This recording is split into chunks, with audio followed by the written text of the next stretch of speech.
Hi friends, మా తోటలో కాసిన బుల్లి సొరకాయలు చూడండి ఎంత ముచ్చటేస్తున్నాయో.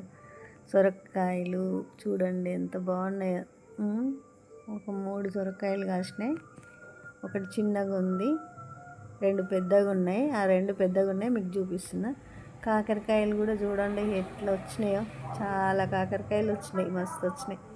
చూడండి ఎంత మంచిగా అనిపిస్తుందో అసలు. అవి చూస్తుంటేనైతే ఊకే మీకు చూపించాలనిపిస్తుంది నాకైతే. ఎంత బాగున్నాయో చూడండి.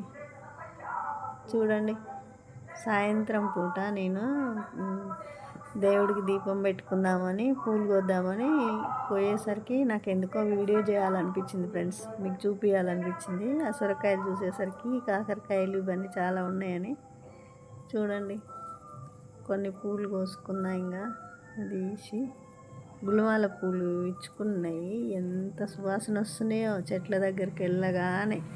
మస్తు మంచిగా అనిపించింది ఫ్రెండ్స్, చాలా బాగున్నాయి. చూడండి, మీకు చూపిస్తాను. గులమాల పూలు ఎంత బాగున్నాయో, మంచి వాసన వచ్చినాయి.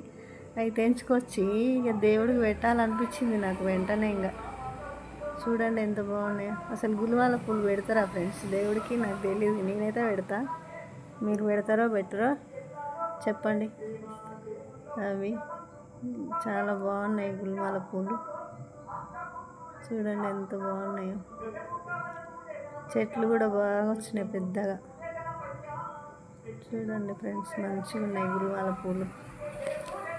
పూలు తెంచుకొచ్చిన అవన్నీ శంకు పూలు, మందార, గులమాలలు కూడా తెచ్చిన సాయంత్రం పూజ చేద్దామని. చూడండి ఎంత బాగున్నాయి. చూడండి, మీరే చూడండి ఫ్రెండ్స్, చూడండి.